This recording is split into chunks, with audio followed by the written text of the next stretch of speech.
Seguimos con el ciclo Grandes Pensadores del siglo XX, con la posibilidad de volver a cruzar los caminos del pensamiento filosófico, de la crítica literaria, de las reflexiones políticas, del análisis sociológico, de la mano de algunos de los pensadores claves, esenciales de ese siglo que se acaba de cerrar.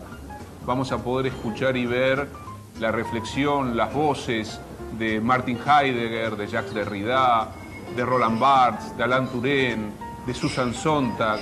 También vamos a poder incursionar en la discusión sobre Argentina, sobre América Latina, a través del pensamiento de David Viñas y de Ernesto Laclau. Creo que en este nuevo ciclo vamos a poder descubrir a través de las diversas voces y las diversas reflexiones de estos pensadores el mapa complejo de nuestra propia tradición cultural.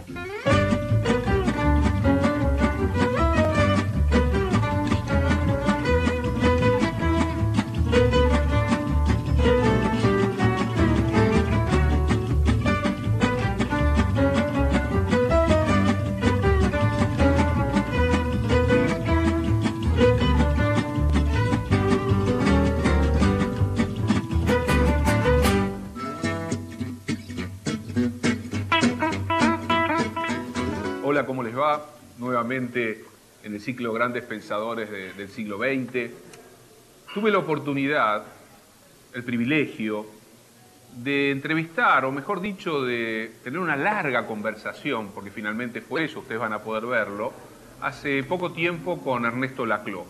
Ernesto Laclau es quizás uno de los pensadores más finos, más sutiles y más significativos que han salido de nuestro país. Hace muchos años que Laclau vive en Inglaterra, que enseña en Inglaterra, pero que está profundamente involucrado, no solamente con las vicisitudes políticas argentinas, sino también con América Latina. Su obra, que cruza la ciencia política, la filosofía, la lingüística, el psicoanálisis, la antropología, es una obra que siempre ha tenido como núcleo medular la reflexión sobre lo político, la reflexión en torno a la producción de ideología, la cuestión del poder, de la hegemonía, ¿por qué no también la historia, la crisis de las tradiciones de izquierda, de las tradiciones emancipatorias? Y Ernesto Laclau no ha dejado de indagar sobre la cuestión social, sobre las transformaciones que se operaron en el mapa de nuestras sociedades en los últimos años. Ha escrito, por ejemplo, junto con Chantal Mouffe, su esposa, su compañera, un libro clave publicado en 1985, Hegemonía y Estrategia Socialista, en el que los dos intentan pensar qué le ha sucedido al marxismo, a la izquierda, después de las grandes transformaciones que vinieron desplegándose en las sociedades capitalistas y casi anticipando lo que va a ser el derrumbe del mundo soviético, en el sentido de preguntarse con gran inquietud cómo se reconstruye, cómo se logra redefinir un pensamiento y una tradición que quiere seguir pivoteando alrededor de la problemática de la igualdad, de la emancipación, del combate contra la injusticia, del combate contra la violencia que los poderosos ejercen sobre los incontables de la historia. Me parece que este documento, este reportaje a Ernesto Laclau tiene el condimento de poder hacernos entrar en el vértigo de 3 o 4 décadas de la historia político-social cultural de Argentina, de América Latina, de Europa. Ernesto Laclau reflexiona sobre Europa. También reflexiona sobre tradiciones filosófico-políticas que influyeron notablemente en su obra. Habla de Gramsci, habla del psicoanálisis lacaniano, del estructuralismo, habla de lo que significó para él el peronismo. Por lo tanto, el modo como Laclau va desplegando su reflexión nos permite, insisto, una vez más, mostrar en espejo el movimiento de la historia, el movimiento del pasado y su persistencia, su influencia decisiva sobre nuestra cotidianidad, sobre nuestro presente. De algún modo, en Grandes Pensadores del siglo XX, nuestra intención no es la intención de construir un museo de personalidades memorables que pensaron en el pasado y que allí están como cosas que observamos cuando vamos al museo, sino mostrar la relación, el vínculo, de qué modo somos deudores, de qué modo podemos pensarnos mejor a nosotros mismos si viajamos hacia esas experiencias. Por eso los invito a disfrutar de lo que creo que es algo que va más allá simplemente de la biografía de un pensador, sino que es la posibilidad de ver cómo alguien que está metido raigalmente en la discusión político-cultural piensa la época y nos hace pensar a nosotros. Escuchemos a Ernesto Laclau.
Hoy tenemos la oportunidad en el ciclo Grandes Pensadores del siglo XX de aprovechar la visita que Ernesto Laclau ha hecho a la Argentina y en este lugar tan particular que guarda la biblioteca de Leopoldo Lugones, desarrollar una conversación con Ernesto Laclau, recorrer su vida, su obra, su pensamiento, discutir la Argentina, América Latina, obviamente meternos de lleno en la problemática filosófica, política, cultural de la época, ir desgranando junto con el profesor Laclau gran parte de la travesía política, social, de las izquierdas latinoamericanas, de la historia política argentina. Por eso para nosotros es un placer poder conversar hoy con Ernesto Laclau.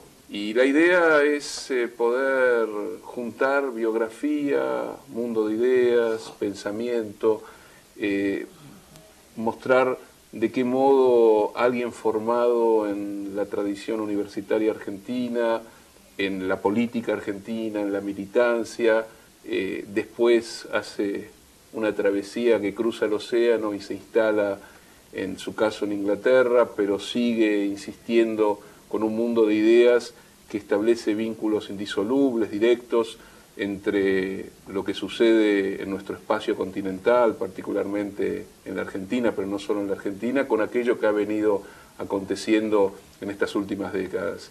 El nombre de Ernesto Laclau en estos últimos años ha cobrado una fuerte significación, sobre todo en torno a algunos debates. Vamos a tratar de abrir esos debates, de discutirlo de cara a la gente para que comprenda qué significan algunos conceptos: hegemonía, populismo, izquierda nacional, en fin, una cantidad de construcciones de mundos de ideas que tienen que ver con no solo una manera de pensar la época, de pensar la sociedad contemporánea, de desarticular ciertos dispositivos ideológicos, sino también de construir conceptos que son formas de acción, modos de comprender y de actuar sobre el mundo, ¿no? Quizás sería interesante si pudiésemos hacer una reconstrucción de un itinerario biográfico, ¿no? Si pudiésemos recuperar quizás aquella Argentina del primer peronismo, la formación universitaria, los primeros debates en el interior del marxismo, los vínculos con esa corriente innovadora que venía a transformar sin dudas la historia de la Argentina, como fue el peronismo. ¿Cómo fueron esos momentos iniciales de formación universitaria y política? Bueno, yo vengo de una familia irigoyenista, de modo que el sentido de lo nacional y popular es algo que mama en la cuna. Mi padre estuvo muy ligado al grupo Forja, sin ser un miembro oficial, pero en mi casa venían a visitar muchos de los que militaban en ese área de pensamiento. Era muy amigo de Jauregui, entre otras cosas. Y mi primera actuación política comenzó en el Partido Socialista Argentino, a final de los años 50, que después, a comienzos de los 60, se divide en una larga serie de facciones. Y yo concluí estando en el Partido Socialista de la Izquierda Nacional, que lideraba Jorge Abelardo Ramos. Durante 5 años yo fui el director del semanario Lucha Obrera, que era el semanario del partido. Y volviendo sobre eso, sí. ¿Por qué Izquierda Nacional? En relación a qué surgió, contra qué, o definiendo de qué nuevos modos la relación entre la izquierda y lo nacional. Bueno, yo creo que la gran divisoria de la izquierda argentina en aquellos años fue la distinción entre lo que se llamaba una izquierda liberal, que algunos peyorativamente llamaban izquierda cipaya, y por otro lado una izquierda nacional. Y la piedra de toque para esta división interna era la posición respecto al peronismo. Aquellos que representaban una evolución de lo que había sido la Unión Democrática en el 45 y aquellos que tenían una visión positiva del fenómeno peronista, cualquiera fuera el matiz de opinión. Y esos fueron años para mí, los años 60, también de mi primera cristalización intelectual, si tú quieres, porque hubo dos influencias ideológicas en los años 60 que fueron muy importantes. Y las dos estuvieron ligadas a la percepción del peronismo. La primera fue la de Althusser y la segunda fue la de Gramsci. Nosotros veíamos con claridad en ese momento que un análisis puramente clasista como el del marxismo clásico no era suficiente para entender una realidad mucho más compleja como la Argentina de esos años. En esos años se está produciendo lo que después se llamó la nacionalización de las clases medias. Todo el aparato ideológico que había estado ligado al golpe del 55 empieza a perder vivacidad y, por el contrario, los símbolos populares del peronismo empiezan a adquirir una posición cada vez más central. Hay algo que me gustaría que quizás se pueda explicitar mejor. ¿Los años universitarios los desarrolló durante el gobierno peronista o...? No, antes. No, antes. Sí, yo entré a la facultad en el 54, o sea, alcancé a ver el último. O sea, después, al último año peronista y después a la universidad como estudiante o como estudiante. En el 54. Sí. Ya, y en ese momento, ¿es posible recordar cuál era la impresión del peronismo como estudiante proveniente de una clase media, politizada, vinculada al irigoyenismo? Bueno, era claramente antiperonista, de todos modos, especialmente al comienzo. Después empezamos a evolucionar rápidamente cuando vimos el resultado de la política antinacional agresiva que estaba desarrollando el régimen militar. Ya. Hubo un momento en el cual se pensó que Frondizi podía ser una alternativa, y finalmente se empezó a dar la penetración de las ideas fuerzas del peronismo en su versión de izquierda, ¿no? La que representaba en un sentido a Hernández Arregui, en un sentido completamente distinto a Abelardo Ramos. Había una reelaboración intelectual desde la izquierda.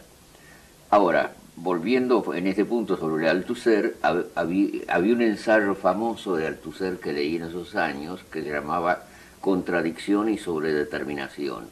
Y ahí esa noción de que la contradicción de clase nunca era pura, sino que estaba sobredeterminada por una variedad de otros antagonismos, de modo que los sujetos políticos eran sujetos populares más complejos, tuvo una real fascinación para mí, pero para otra serie de personas con las que colaborábamos políticamente en ese momento. ¿Cómo se conjuga en un joven de los años 60 ese Althusser más vinculado al debate filosófico, pero también integralmente político, o el propio Althusser provenía del Partido Comunista francés, con la influencia gramsciana? ¿Cómo se cocinaba todo eso? De las dos influencias, la gramsciana fue definitivamente la más importante, la que me dio el arsenal teórico inicial. Y además yo estuve muy en desacuerdo con la interpretación que Althusser había hecho de Gramsci, porque él tomaba la noción de historicismo absoluto como si fuera un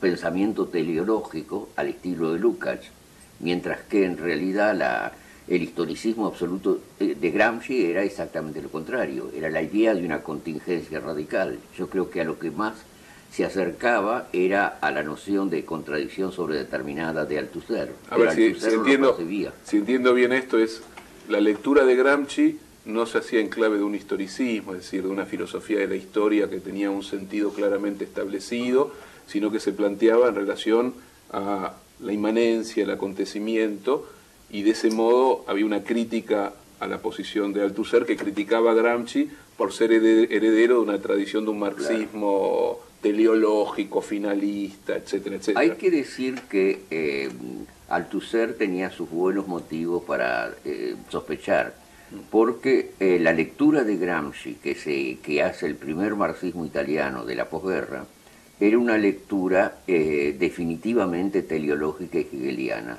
Toda la política del Partido Comunista iba en el sentido de establecer una directa continuidad con el historicismo crociano y de alguna manera la imagen la primera imagen de Gramsci está teñida por esa tradición. Ahora, si uno va analizando las categorías gramscianas, guerra de posición, estado integral, bloque histórico, hegemonía por sobre todo, uno ve que se trata de algo completamente diferente. ¿Cómo se hizo la traducción de esa lectura de Gramsci a las condiciones políticas argentinas de los años finales de los 50, 60? Bueno, yo hice una lectura, que es la que yo hacía desde la perspectiva de la izquierda nacional, pero hubo otra lectura de Gramsci, que es, por ejemplo, la que se liga al grupo Pasado y Presente, centrado en Córdoba, pero con Pancho Aricó, Portantiero. Sí. Y esa era ya una visión que tenía poco que ver con la tradición populista argentina, y era más bien una tradición filológica de estudio de las categorías gramscianas en su inserción italiana. Claro, pero ahí hay una diferencia. Bueno, el caso del grupo Pasado y Presente sí venían del Partido Comunista Argentino, claro, serán expulsados justamente por su heterodoxa interpretación del granchismo. Sí. Pero en el caso de usted no hay una línea que venga del Partido Comunista, no, sino del Partido Socialista. O sea que hay una relación con Gramsci por fuera de la tradición del comunismo argentino o del propio comunismo italiano también. Y ahí, por ejemplo, el fidelismo en toda su primera etapa era también la idea de un marxismo latinoamericano con inserciones nacionales populares, o sea que las traducciones no eran demasiado difíciles, ¿no? Y esta idea del concepto de hegemonía, ¿cómo se articulaba con la visión de la Argentina de aquellos días e incluso de nuestra propia contemporaneidad, ¿no? Ahí hay que también hacer una serie de diferenciaciones. Por empezar, la noción de hegemonía, tal como la utilizaban los maoístas y el Partido Comunista Chino, era una categoría peyorativa, porque se suponía que la hegemonía era la dominación pura y simple.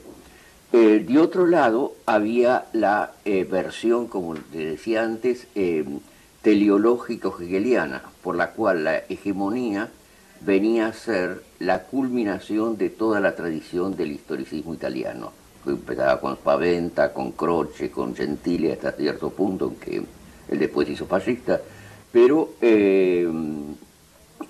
era completamente distinta de la nuestra, en la cual se dio desde el comienzo un intento por vincular la categoría política de hegemonía a ciertas categorías del psicoanálisis lacaniano y a ciertas orientaciones ligadas a la deconstrucción. Para mí la hegemonía, no digo que viera todo esto con absoluta claridad en aquellos momentos, fue todo un largo proceso de elaboración intelectual, pero la hegemonía se liga a la idea de que una identidad particular asume la representación de una universalidad que es absolutamente diferente de ella misma. Hay una universalización de lo particular. Y la idea lacaniana del objeto A es exactamente lo mismo. Es decir, la cosa freudiana no tiene una forma de representación directa. Entonces, un objeto sustitutivo asume esa función. Lacan decía una cosa que era casi gramsciana, sin referirse, por supuesto, a la política, pero decía que la sublimación es elevar un objeto particular a la dignidad de la cosa. Y de alguna manera la lógica hegemónica yo creo que avanza precisamente en esa dirección. La relación con el psicoanálisis. Sí. Uno inmediatamente puede establecer el vínculo casi cultural entre alguien que se forma en la Argentina, en aquellos años 60 ya está desarrollando una interpretación fuerte y aguda sobre el marxismo, y que está necesariamente vinculado con las tertulias psicoanalíticas de aquellos años 60 en la Argentina. Pero en ese momento el lacanismo todavía no había presente. Claro, claro. Eso va a ser un es posterior, pero ya en aquellos primeros años 60 hay una lectura de su parte de esos primeros textos lacanianos, ¿o eso viene después? No, eso viene después, pero vino en forma más o menos progresiva. Había ya simientes de ese tipo de lectura psicoanalítica en los 60. Claro, porque dentro de ese encuentro que se va a ir desplegando con mayor intensidad entre la tradición gramsciano-marxista, cierta interpretación freudiana cada vez más en clave lacaniana, ¿qué otras tradiciones filosóficas irradiando en el interior de su reflexión político-filosófica? Bueno, yo he escrito varias veces que para mí la historia intelectual del siglo XX comenzó con tres ilusiones de inmediatez, de acceso inmediato a las cosas mismas. Y esas tres ilusiones fueron el referente, el fenómeno y el signo. Y dieron lugar a las tres grandes tradiciones que fueron la filosofía analítica, la fenomenología y el estructuralismo. Ahora, la historia de esas tres tradiciones me parece que es increíblemente similar, porque en los tres casos, en cierto momento, esa ilusión de lo inmediato se disuelve, y entonces hay que pasar a afirmar el carácter constitutivo, en el sentido trascendental del término, de el momento discursivo. Es lo que ocurre en la filosofía analítica con el segundo Wittgenstein, de las investigaciones filosóficas, es lo que ocurre con la transición del sujeto trascendental husserliano a la analítica existencial de Heidegger, y es lo que ocurre finalmente con la crítica postestructuralista del signo, tal como la lleva a cabo el último Barthes, como la lleva a cabo Derrida, como la lleva a cabo Lacan, cada cual con su estilo intelectual específico. Bueno, para mí hay una historia interna del marxismo que sigue el mismo tipo de curso. Se empieza el siglo con esa ilusión de un clasismo radical, tal como está representado en un Plejánov o en un Kautsky, y cómo va a impregnar todo el discurso de la Segunda Internacional. Pero poco a poco ese clasismo tiene que ir siendo abandonado. Y el momento del gramscismo es el momento para mí del giro radical. O sea que yo creo que se pueden establecer muchas homologías. Sí, es interesante ver cómo se van componiendo con distintas piezas ciertas referencias más totalizadoras para pensar una época. Si uno tuviera que establecer vínculos entre ese itinerario intelectual, filosófico, reflexivo y acontecimientos políticos, tanto vividos biográficamente como asumidos en términos de tradición. ¿Cuáles serían esos acontecimientos que están marcando y que dicen algo en el interior de su propia reflexión?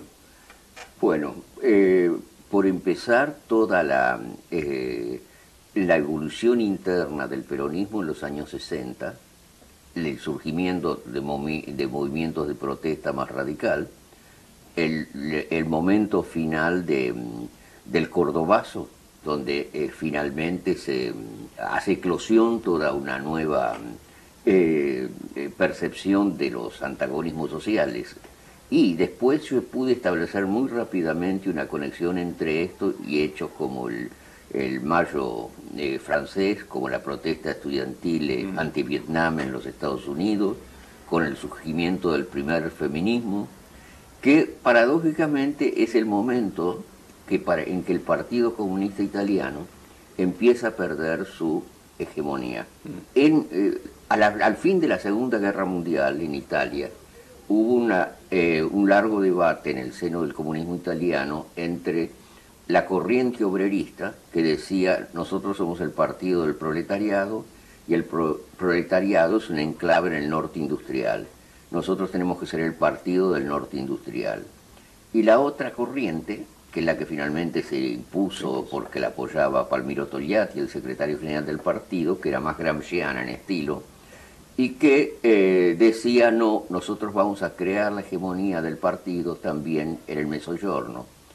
¿Y cómo si la clase obrera es tan débil? Bueno, vamos a transformar a los locales del sindicato y el partido en puntos de reagrupamiento de una serie de luchas dispersas. Lucha por el problema del agua, lucha contra la mafia, la organización de cooperativas escolares, que fue muy importante en esos años, y todos estos movimientos, que eran movimientos aislados, por el hecho de que estaban inscriptos dentro del Partido Comunista, eso les daba un potencial mucho mayor. A la vez que, hay que decirlo, también les hacía perder cierta autonomía.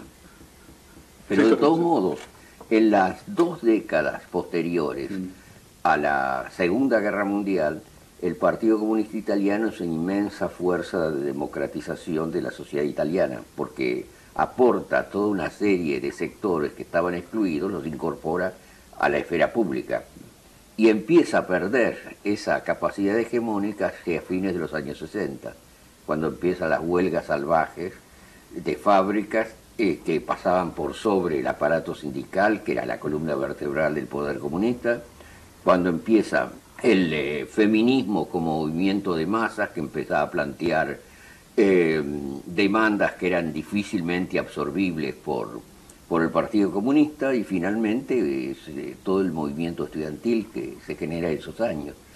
Y tomando, ya que Sí. está por un lado la imagen, en este caso el Partido Comunista Italiano, la experiencia europea, esos movimientos que terminan de generar un tipo de dispositivo hegemónico, ¿qué comparación podríamos hacer y cómo fue el impacto en su experiencia personal de ese cruce del Atlántico que implicaba una mutación en la percepción de los movimientos populares latinoamericanos de raíz populista, como podía haber sido el cardenismo, el varguismo, o el primer peronismo, con el modo desde el cual en Europa se pensaba esa historia populista, tanto en Europa como en relación a América Latina?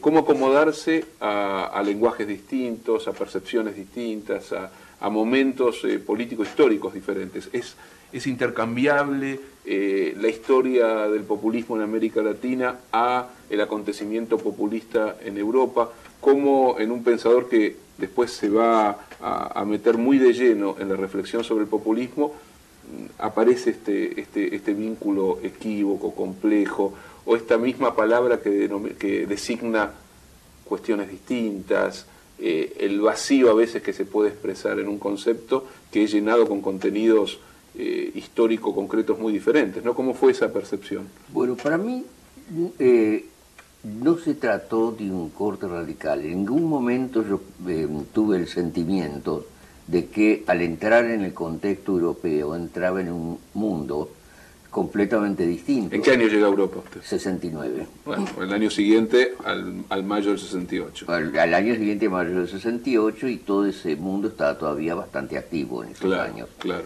Y el mismo año del Cordobazo. Claro. Sí, ahora... ¿La intención era ir por un tiempito y volver? ¿O ya estaba la fantasía? La intención era en ese momento hacer mi doctorado allá en Europa por 3 años y después volver. Y después se fueron complicando las cosas. En el año 72, cuando yo terminé el periodo en Oxford, me hicieron un ofrecimiento para que fuera profesor en Chile. Y yo lo acepté. El año 72. 72. Con Salvador Allende.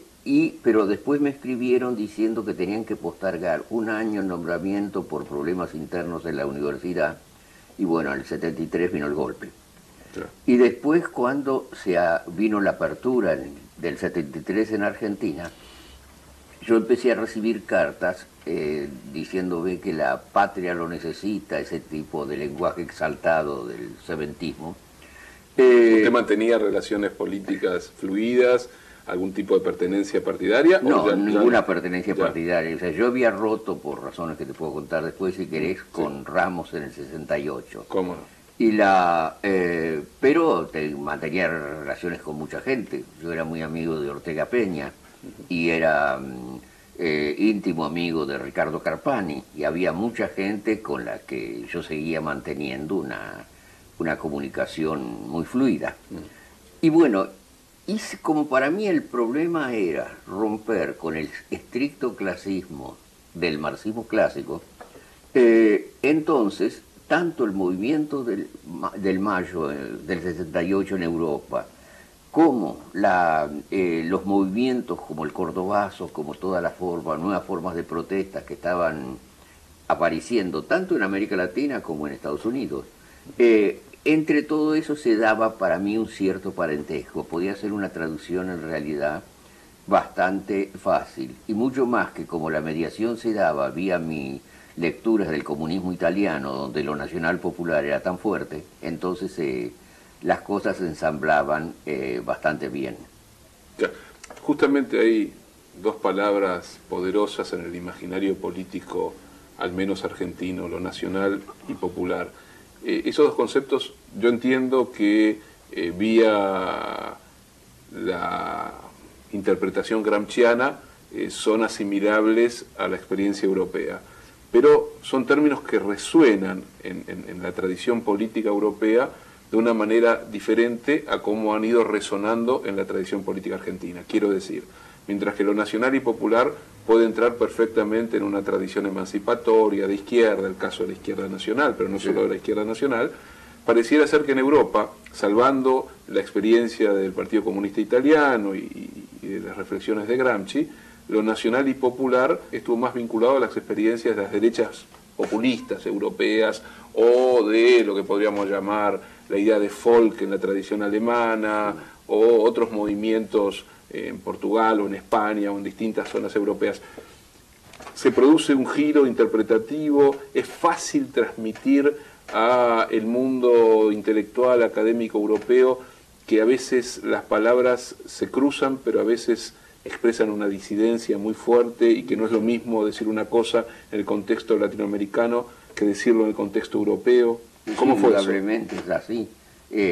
Puede haber un populismo de derecha y un populismo de izquierda. Yo siempre he insistido que el populismo no es en sí mismo ni bueno ni malo y no tiene un contenido ideológico preciso. Para mí el fascismo italiano fue una forma de populismo, pero el maoísmo también lo fue. O sea que sí, hay toda una vertiente de derecha del populismo y a veces el pasaje de una u otra es bastante notable. En muchos casos en Alemania y en Italia, antiguos comunistas pasaron a ser militantes fascistas.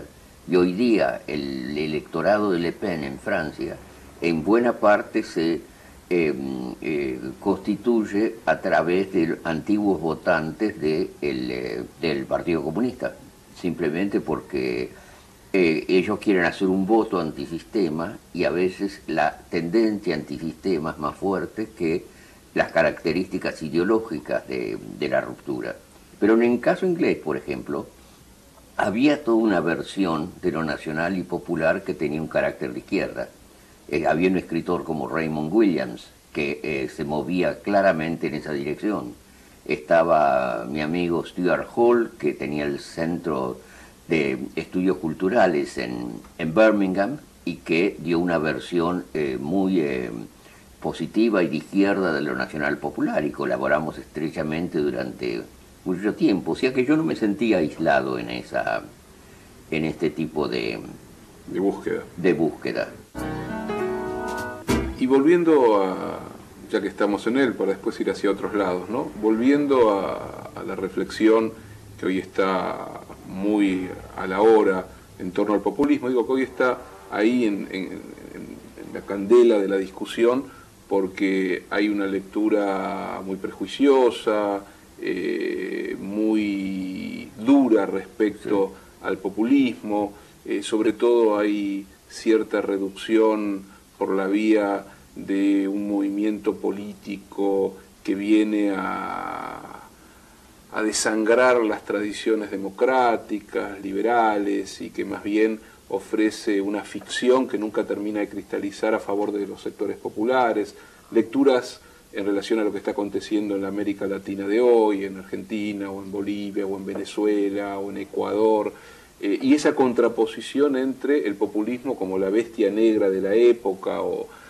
el lugar maldito, y la tradición de la legalidad republicana, las formas democrático-liberales, la calidad institucional. ¿Cómo establecer relaciones entre esas dimensiones? Si efectivamente hay un antagonismo muy fuerte, muy decisivo entre ese discurso y esa práctica de raíz populista y aquellos otros modos de cristalización de lo democrático-liberal contemporáneo. ¿Cómo leer esas relaciones o esas pujas, ¿no? Mira, te voy a responder haciendo referencia a un asunto que ha sido recurrente en las discusiones que hemos mantenido durante esta visita mía a la Argentina. Hay que observar que el término democracia a principios del siglo XIX en Europa era un término peyorativo, porque se lo identificaba con el gobierno de la turba y con el jacobinismo, mientras que las instituciones liberales eran perfectamente respetables. Ahora, toda la tradición del siglo XIX en Europa fue una tradición por la cual se dio una fusión creciente entre el componente democrático y el componente liberal, al punto que hablamos de liberal democrático como si fuera un todo. Ahora, yo creo que en América Latina esa fusión, ese cierre entre las dos tradiciones, nunca se dio exactamente en esos términos. Nosotros tenemos regímenes liberales organizados en la segunda mitad del siglo XIX, pero un liberalismo oligárquico que tenía muy poco democrático, y tenía una base esencialmente clientelista. Y el resultado es que cuando las demandas democráticas de las masas empiezan a presionar a los sistemas políticos en las primeras 3 décadas del siglo XX, no se expresan en general a través de los canales liberales, sino que se expresan en formas que incluso son formalmente antiliberales, dictaduras nacionalistas de corte popular, el Estado Novo, el MNR en Bolivia, el primer ibañismo en Chile, el peronismo en la Argentina hasta cierto punto.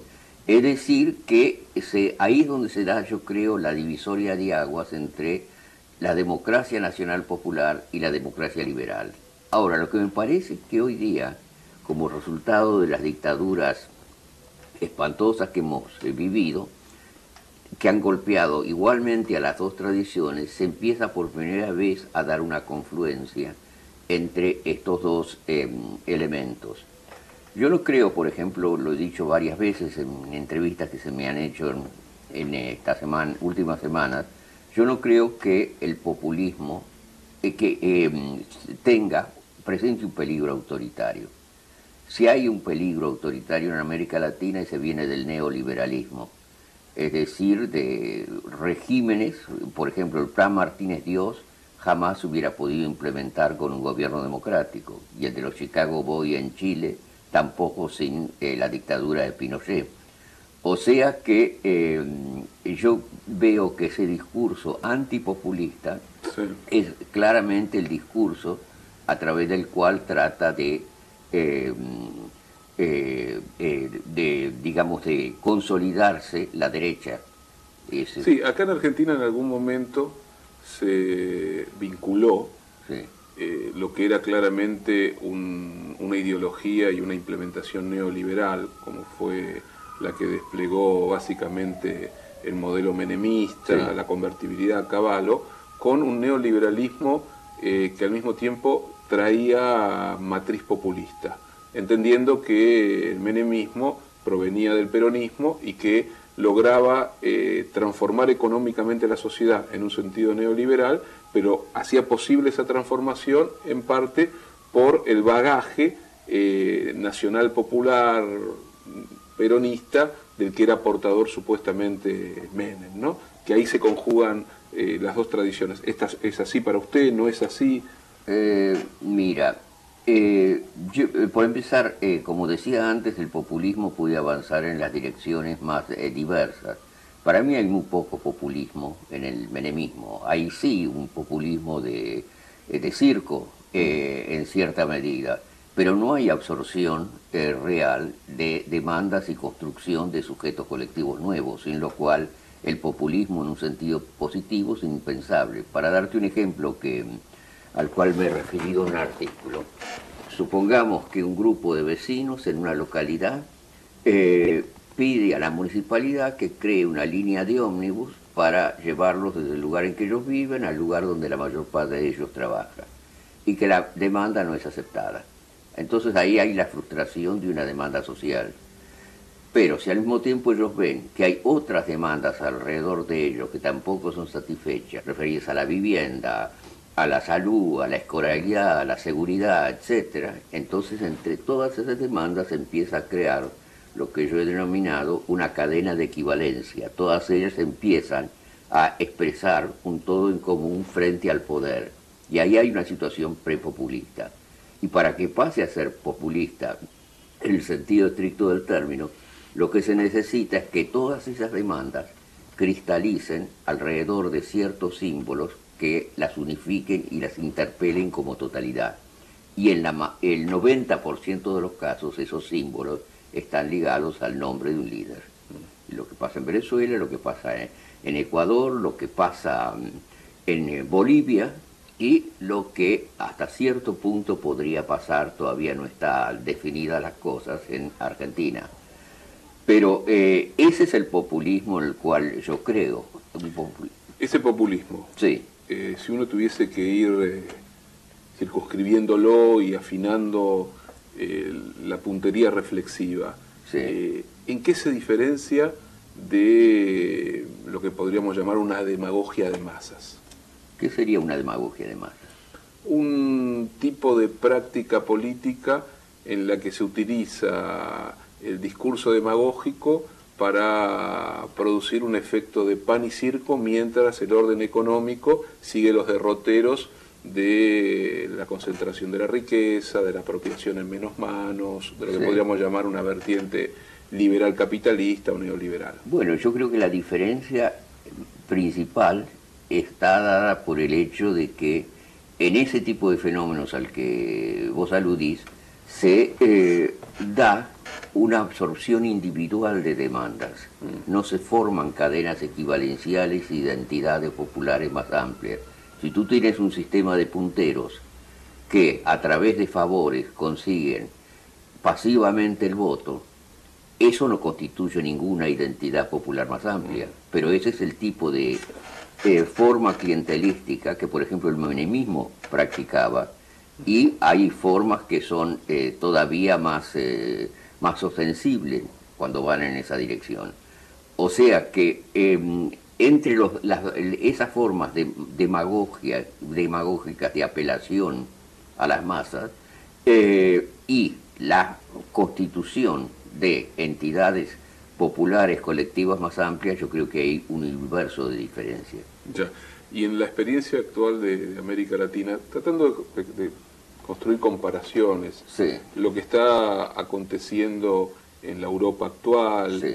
En el 2008 hubo una crisis fenomenal del núcleo especulativo financiero del capitalismo neoliberal, está redefiniéndose el modelo a seguir por esas sociedades, pero uno tiende a ver que en Europa o las clases medias y amplios sectores de la población van girando hacia una posición conservadora o de derecha, o visualizan con una lógica del miedo la pérdida de sus privilegios.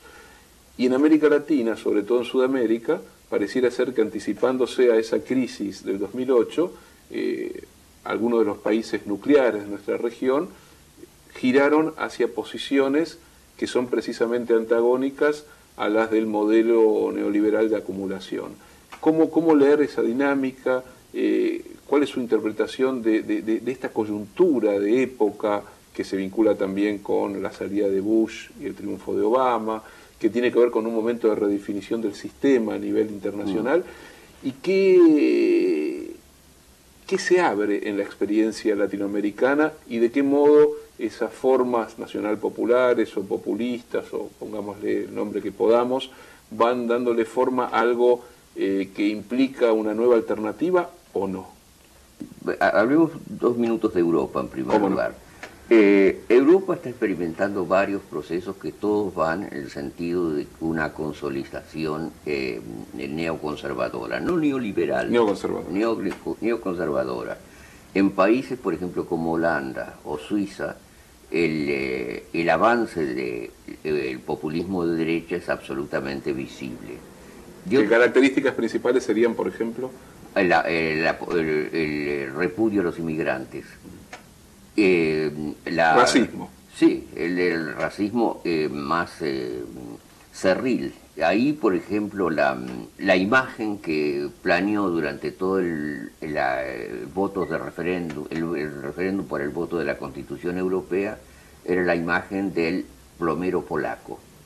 El plomero polaco era el inmigrante típico que ahora, con el acceso de los países del este de Europa, puede desplazarse libremente de unos países a otros.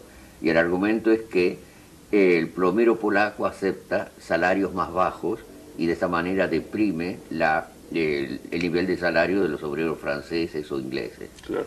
O sea que toda esa forma de buscar chivos expiatorios y tratar de dicotomizar por la derecha el panorama es muy fuerte, ¿no? Es muy fuerte y es bien visible. En los Estados Unidos... Una pregunta, sí, porque me interesa empezar por ese lado. ¿Cuál es el papel de lo que ha sido la llamada izquierda democrática, socialdemocracia, en la Europa de los últimos años en relación a este proceso de derechización o de neoconservadurismo? La gente empezó a percibir que entre las élites tecnocráticas liberal conservadoras y las élites tecnocráticas socialdemócratas no había realmente gran diferencia. Es decir, que la gente no sentía que se le estaba planteando una alternativa. Ahí no se llegó a decir que se vayan todos, pero se veía y se está viendo la clase política como un todo en el cual los matices entre socialdemocracia y liberal conservadurismo son simplemente estos matices. La idea francesa de la pensée unique va exactamente en esa dirección. O sea, la socialdemocracia renunció a su vieja tradición bienestarista o renunció a... El blairismo en Inglaterra renunció radicalmente a todo esto. Eso, como lo dijo una vez Eric Hobsbawm, de lo que el blairismo no pasa de ser un thatcherismo con pantalones. Y bueno, y Gordon Brown también. O sea que no hay... la idea del estado de bienestar se mantiene un poco en los países escandinavos, pero también ahí está bajo presión. Y la cuestión es, por ejemplo, si uno pensaba el mundo de lo que se llamaba en Francia le peuple de gauche, en las 2 o 3 décadas posteriores a la guerra, Bueno, allí había toda, alrededor de los cinturones rojos de las grandes ciudades, había toda una cultura proletaria que iba desde instituciones culturales hasta el sindicato, hasta formas distintas de participación política, todo ese mundo que evocaban, por ejemplo, los poemas de Prévert. Ahora, ese mundo con la terciarización se ha disuelto. Entonces, prácticamente lo que se dan son dos versiones tecnocráticas que no inspiran en nada realmente a la gente. De otro lado, hay que decir que todo el mundo pensó que después de la derrota del referéndum en Francia, hace algunos años, ahí se iba a producir alrededor del no. El referéndum en la comunidad, por la Comunidad Europea. Por la Constitución. Sí, sí. Bueno, sin embargo no pasó eso. Los partidarios del no tampoco propusieron alternativas demasiado claras. Y hoy están surgiendo también otros grupos que van a la izquierda.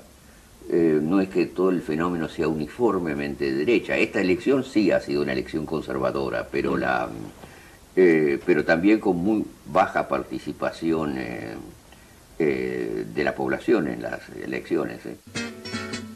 Volviendo sobre conceptos que están en su reflexión, en su obra, el vínculo entre la política, lo político, la democracia, los antagonismos, ¿cómo se expresa hoy en las formas, entre comillas, de la política europea? ¿Aparece, está borrado? Sí, yo creo que aparece de alguna manera en la erosión de las formas de pertenencia corporativa. Porque en el momento de apogeo de la socialdemocracia europea, las formas corporativas, especialmente alrededor de los sindicatos, eran formas de un enorme poder. Hoy día los obreros sindicalizados han disminuido radicalmente y lo que se dan son otras formas de pertenencia más difusas que los hacen susceptibles a un discurso que venga desde las altas esferas del poder y que no aparezca mediatizado por una serie de instituciones que canalizaban antes el voto popular. Eso es lo que me parece que es el síntoma más claro. Más claro.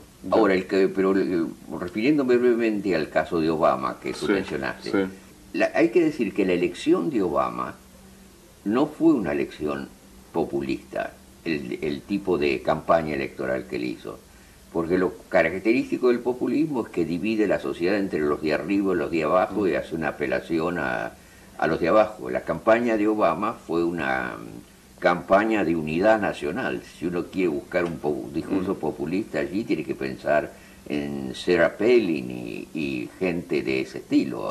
Y una pregunta en relación a eso. ¿Por qué es bueno o no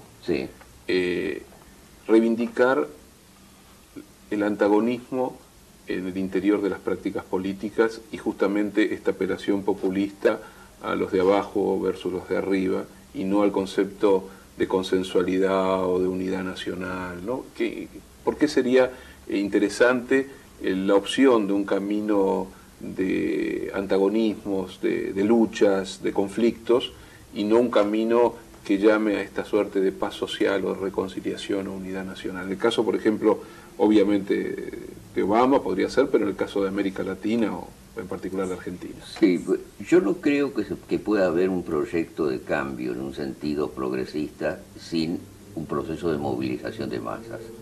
Es decir, la idea de un Estado neutral que en una forma tecnocrática resuelve todos los problemas de la sociedad, eso fue en parte una ilusión del welfare state, pero fue también una ilusión institucionalista de vieja tradición. Yo en mi trabajo he tratado de distinguir lo que llamo lógica de la diferencia de lo que llamo lógica de la equivalencia. La lógica de equivalencia, por los motivos que decíamos antes, es una lógica de la movilización y de constitución de identidades populares más amplia y lleva a una participación directa de masas.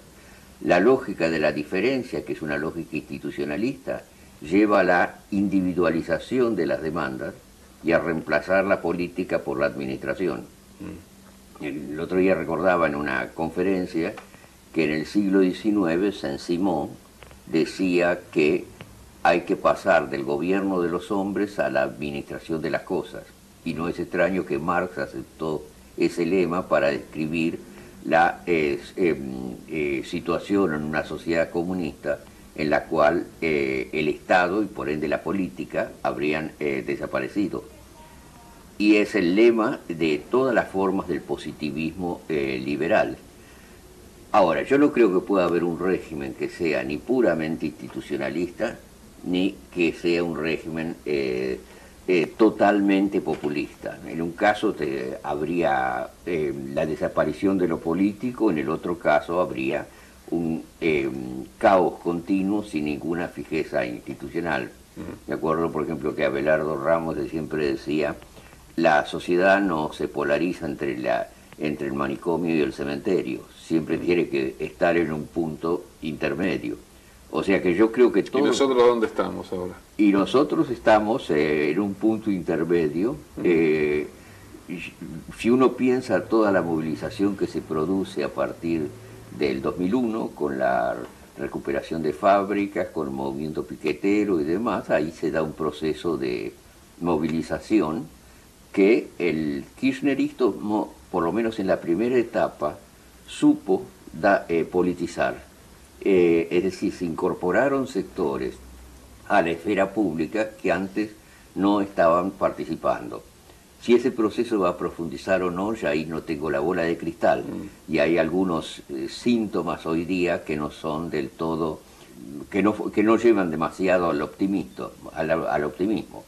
Pero el proceso está todavía sin ser definido.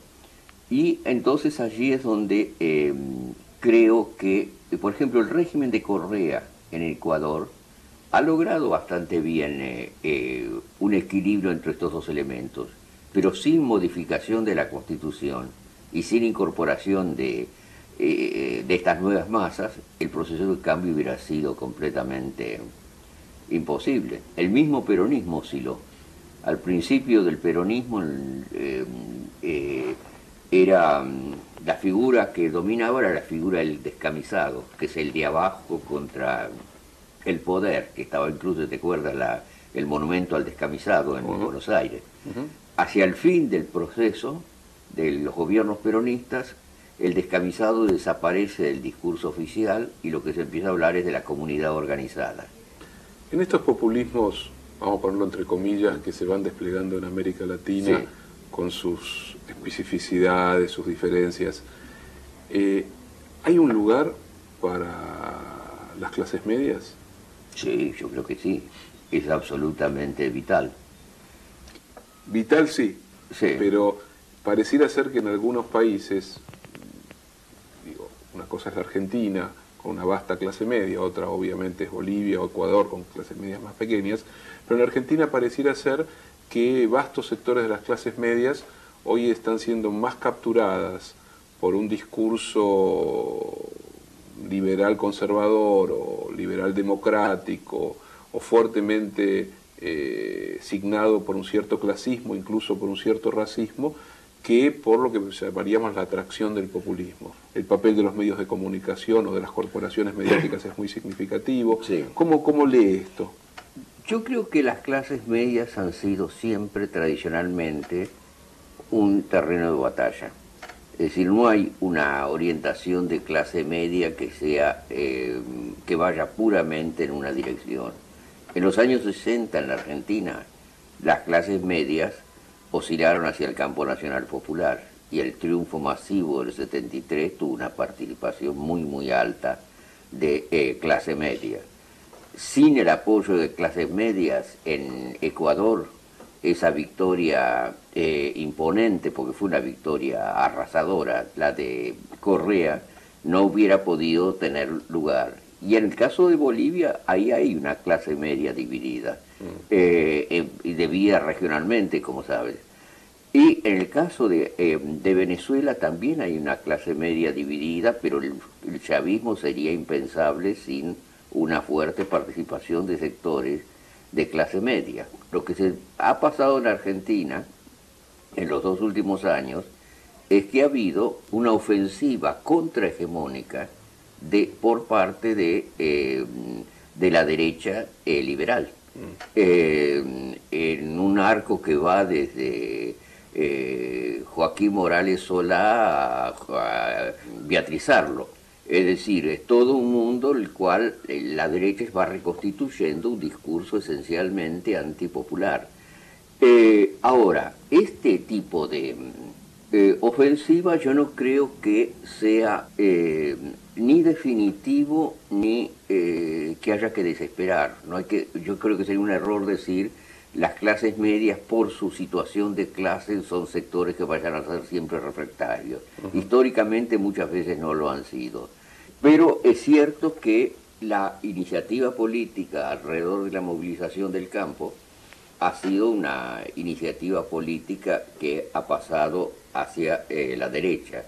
Hasta ahora el gobierno yo no creo que ha logrado afianzar un nuevo movimiento de guerra de posición en la dirección constante. Y además hay ciertos factores hegemónicos por parte de la derecha que son claramente visibles. La gente que se juntó en el Monumento de los Españoles el año pasado, a la mayor parte, o por lo menos a un sector bastante importante, no le importaba absolutamente nada la cuestión del campo. No tenían intereses rurales, pero fue simplemente una forma de poder lanzar un ataque contra las políticas del gobierno Kirchner. Bueno, ahí me gustaría ir sobre ese punto. Estamos frente a fenómenos, por un lado, sí, de matriz política, pero también estamos frente a transformaciones culturales significativas. Sí. La pregunta está ligada también a algo que dejamos un poco en el tintero y que tiene que ver con una problemática que atraviesa su obra, que sin dudas me parece, y a eso va la pregunta, está ligada con una cierta interpretación de corrientes filosóficas, como por ejemplo, en este caso la de Heidegger, o incluso aquellas otras corrientes filosóficas que han pensado los fenómenos de neutralización en la sociedad contemporánea.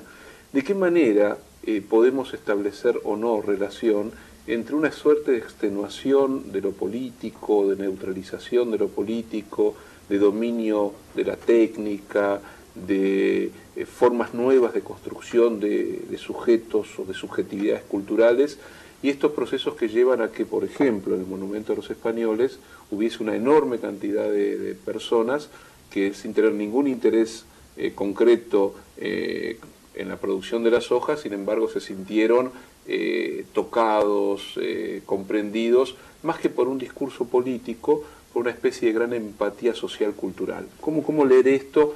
Si es posible trasladar la reflexión al plano de lo que le está aconteciendo en la realidad cotidiana a la percepción de la política por parte de las personas comunes y corrientes. Sí, bueno, la primera cuestión es que la victoria hegemónica la logra la derecha en ese momento porque primero constituye al sector rural como un sector unificado.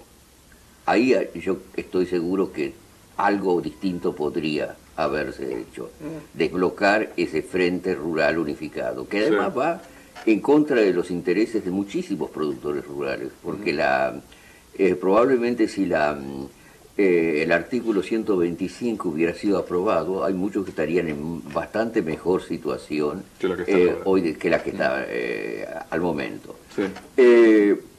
Esa es una primera cosa. Yo creo que el sector rural es demasiado importante en el país como para que dejar que se consolide en un bloque único. ¿Cómo lograr esa disociación?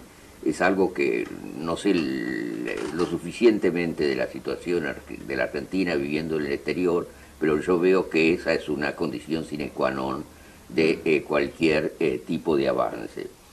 Si el frente rural puede llegar a dividirse, entonces va a haber también, me parece, una desagregación de sectores de clase media que no pertenecen al sector rural. El sector rural ha tenido toda una tradición de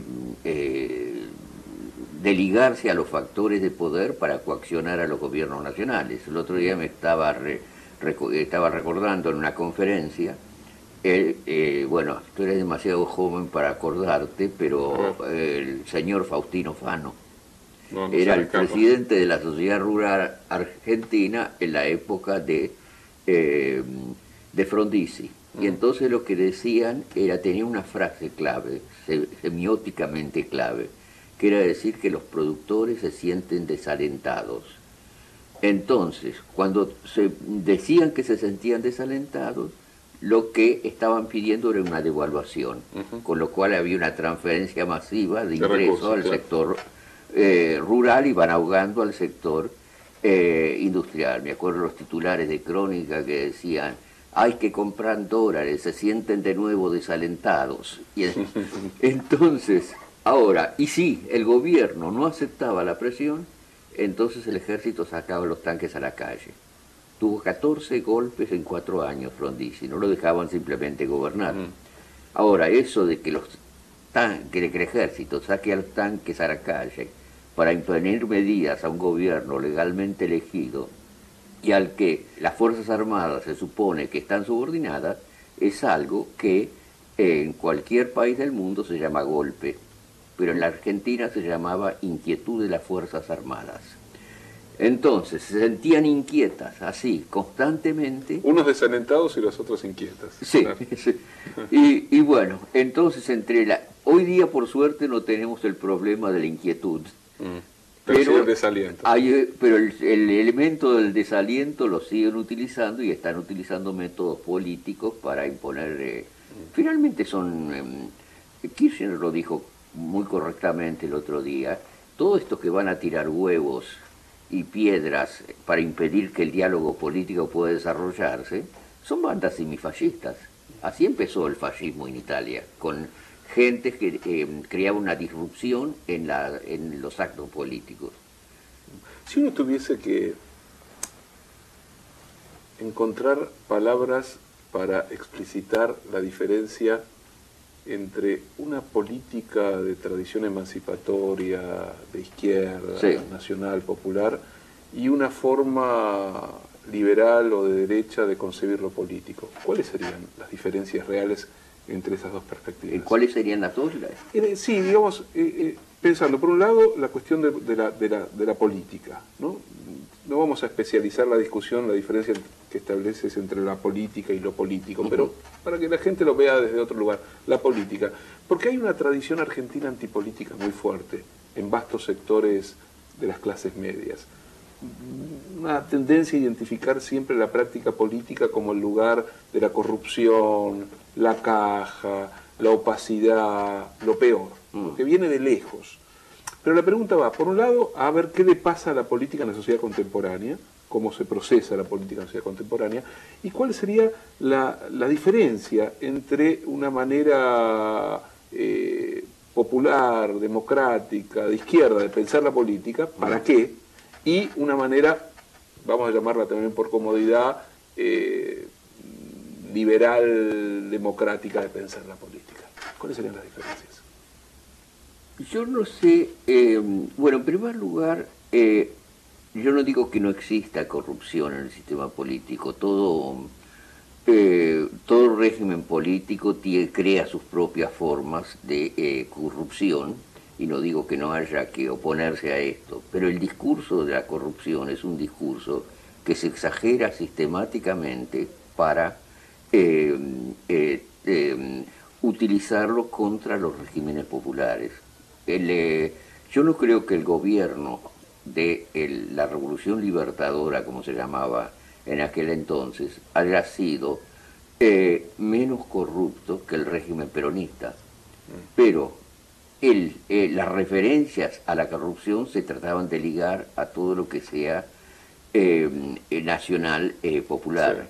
O sea que ahí es donde me parece que es un estudio bien interesante, sería tomar ciertos temas claves, así como el desalentado en aquellos productores, sí, tomar el discurso de los temas de la corrupción y otros similares y ver cómo van creando un espejismo por el cual las opciones políticas como tales empiezan a desdibujarse. Digamos, pero como para ir cerrando, porque este diálogo se ha extendido, quizás me gustaría focalizar respecto a qué es una tradición popular y por qué hay allí algo que valga la pena y en qué se opone a estas otras alternativas, ¿no? Bien, yo te diría lo siguiente. Yo creo que sin constituir al pueblo como actor colectivo, no hay posibilidad de cambio en ningún sentido progresista del término.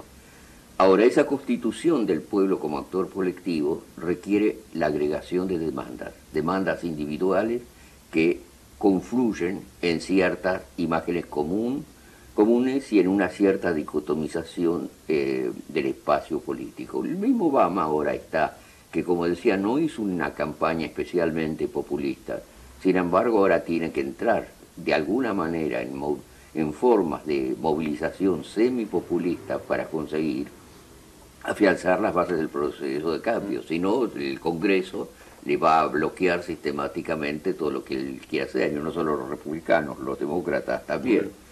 Ahora, aquí en la Argentina yo creo que estaban dadas las simientes para la creación de esta movilización popular más amplia entre el 2001 y el 2003. Y después, por supuesto, el 2003 también. Lo que me preocupa un poco al momento es que el proceso avance demasiado en la dirección de la partidocracia y que ese momento espontáneo de la movilización popular empiece a diluirse un poco.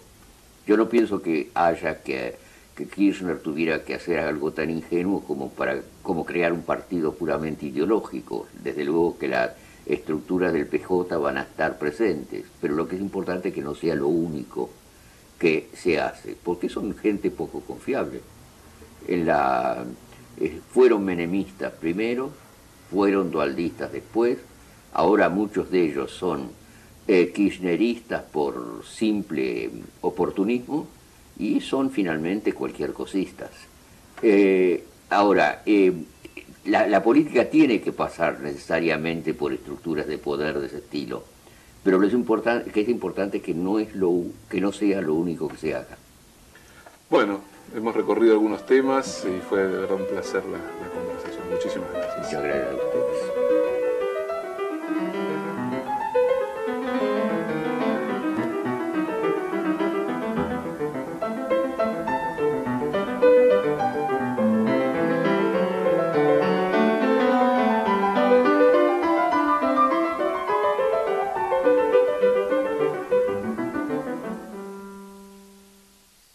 Tuvimos la oportunidad de hacer un viaje fascinante con Ernesto Laclau, un viaje a través de los territorios de la política, del pensamiento social, de la militancia, un viaje a través de los acontecimientos más decisivos de los últimos 40 o 50 años, un viaje que nos llevó hacia el peronismo, hacia la contracultura de los 60, hacia el mayo del 68, hacia el cordobazo, que nos permitió preguntarnos por Argentina, por América Latina, que nos permitió meternos en la máquina del capitalismo europeo, que nos permitió preguntarnos por la política, que nos ofreció el mapa de las diversas tradiciones que han articulado las diversas experiencias de las izquierdas, de los movimientos nacional populares. Pudimos, con Ernesto Laclau, tratar de meternos en lo que significa el debate en torno al populismo. En fin, me parece que hemos logrado descubrir cómo trabaja un pensador, pero que al mismo tiempo que piensa la época, también está comprometido con lo que está sucediendo alrededor suyo, que participa no solo de debates académico-intelectuales, sino que genera una obra y un discurso que tiene una influencia notable sobre nuestras propias experiencias político-intelectuales. Por eso creo que a lo largo de esta entrevista estuvimos en condiciones de descubrir de algún modo cómo confluyen en el pensamiento de Laclau el marxismo, Gramsci, el peronismo, sus reflexiones que estuvieron vinculadas a la emergencia de la izquierda nacional, el modo como incorporó la lingüística, el psicoanálisis lacaniano, la complejidad de su escritura y al mismo tiempo la llaneza de su modo de abordar la problemática social política. Pero Ernesto Laclau, y esto lo ha mostrado a lo largo de esta entrevista, es un hombre también comprometido en una lucha a favor de una sociedad más justa. Por eso, haber podido escuchar a un pensador notable como Laclau, estemos de acuerdo o en desacuerdo con alguna de sus intervenciones, nos habilita para pensar con más rigurosidad, más profundamente, más intensamente nuestras propias circunstancias, nuestra propia realidad argentina y latinoamericana. Muchas gracias por haber estado nuevamente con este ciclo Grandes Pensadores del Siglo XX y nos veremos en el próximo.